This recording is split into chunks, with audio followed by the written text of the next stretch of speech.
Christmasland, a short story by David Arbisi. Throughout the piece, I shall be accompanied by a musical score. Each character will be played by a certain instrument. For instance, the elf will be played by the flute, and the wicked old wolf will be played by the bassoon.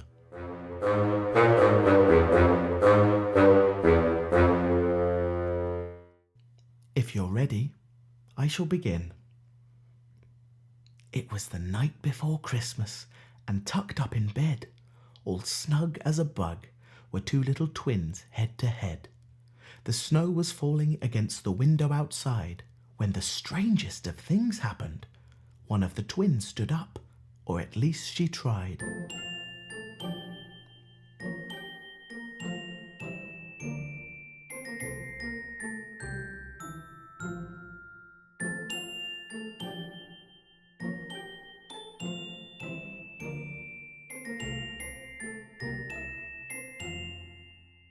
It didn't take long before the babes were standing. 2 moments more saw them both on the landing. Hand in hand they crossed the living room. To the chimney they approached before hearing a boom.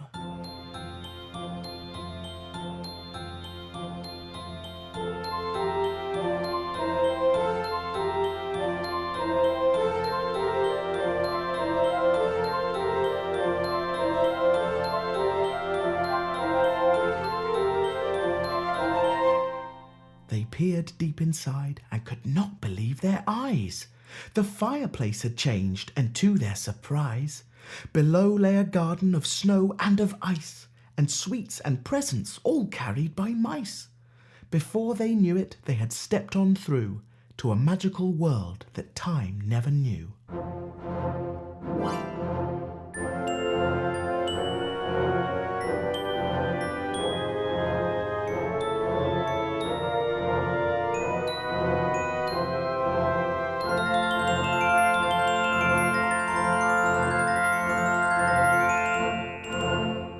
Still hand in hand both moved forward as one, into a Christmas land with a midnight sun. The trees sparkled and the lights did shine, as both little babes moved towards the Christmas land sign. In the distance they heard a laugh so deep, it tickled their tummies, their fingers and feet. It was warm and jubilant, but they were a tiny bit scared, until a little elf emerged. He stood there and stared. "What you two doing here?" he asked, scratching his head. "It's getting late and far past your bed." Both babies giggled with a wondrous glee, for the elf looked like a little green pea.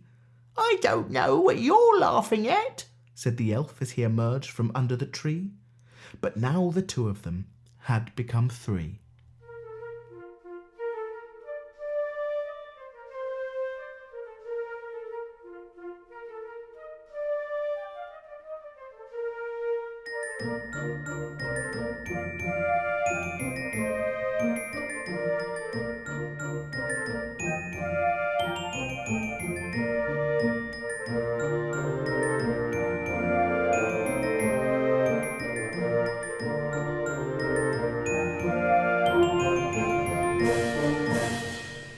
"Look, take my hand, for we should go. The wicked old wolf will definitely know that you two are here, so follow my lead. We'll get you to Santa."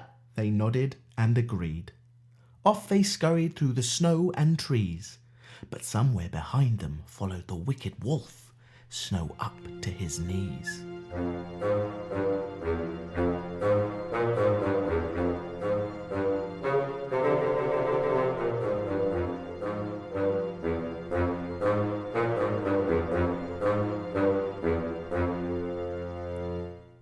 The three moved on, they giggled and sang, as their elf tour guide led the whole gang. "Come on, ladies, we really should go. Elfland's not far, and it's beginning to snow."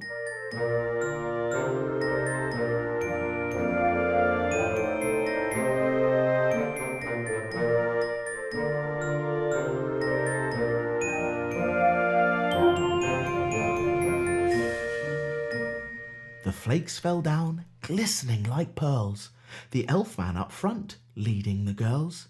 They crossed a river, all encased in ice. They skated across it. It was really very nice. A tree they passed, fallen down by the side. They stopped for a minute to rest and to hide.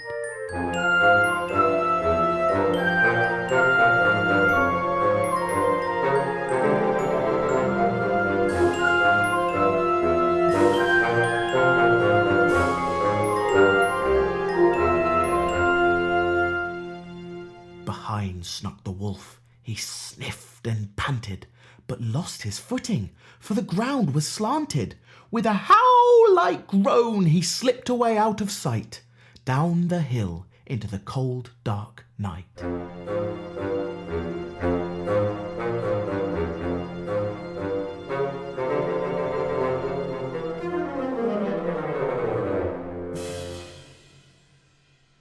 "Silly wolf!" cried the elf with glee. "He should have gone home instead of chasing me." The girls emerged from their snowy retreat, both looking down the hill, rather downbeat. "Oh, he'll be fine, I promise you that. Now let's get you to Santa, the man in a jolly red hat." Again they strode, together as one, but now they raced to beat the rising sun.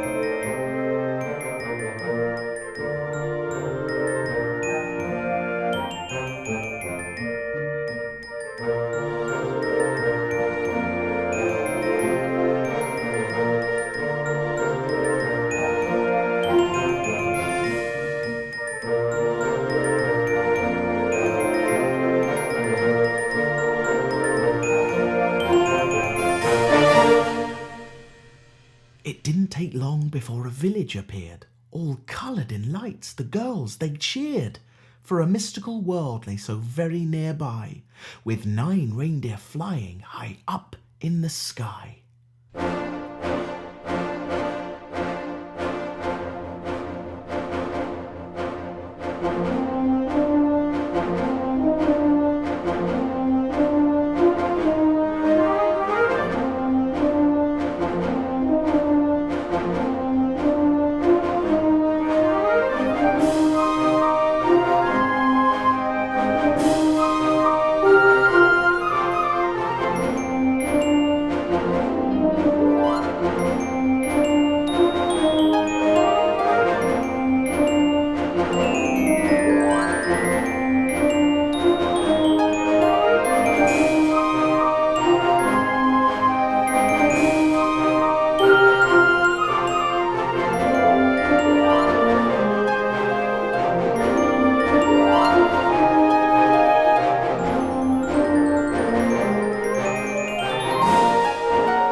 Dasher, Dancer, Prancer and Vixen, Comet, Cupid, Donner and Blitzen, Rudolph up front, lead us today. Let's go and bring Christmas to a world far away. A man laughed heartily.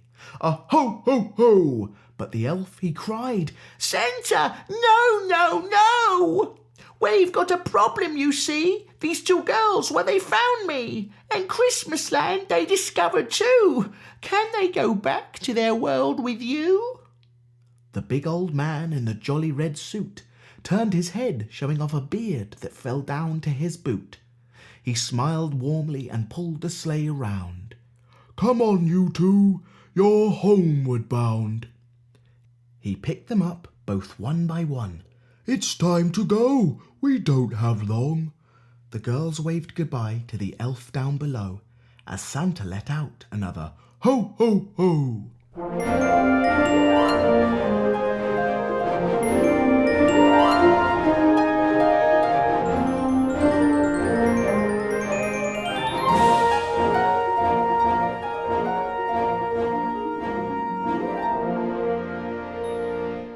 few moments passed, and Christmasland was gone.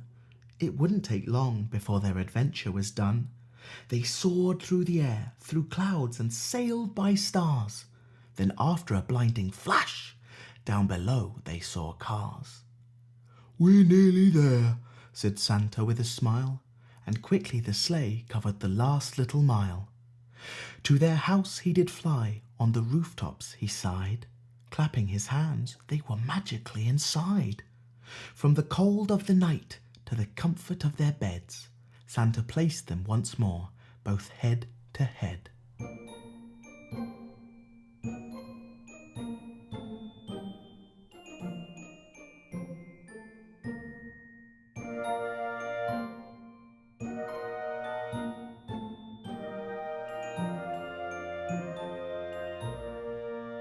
He kissed their brow as they closed their eyes, for Santa was never good at saying goodbyes.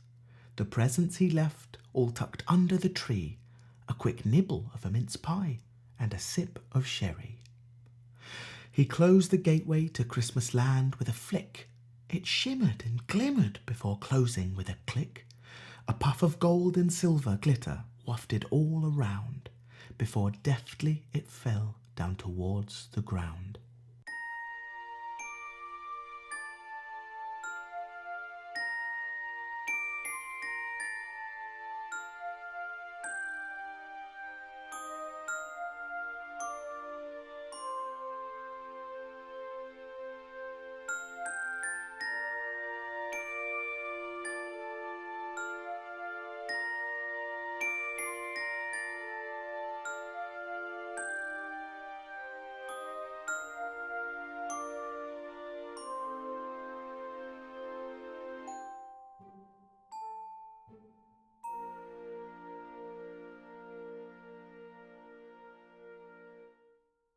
With that, Santa was gone, and off on his rounds, the babes still asleep, not making a sound.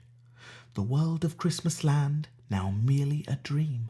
How would this real world ever quite seem to be the same as that magical place that they once discovered, both Mia and Grace?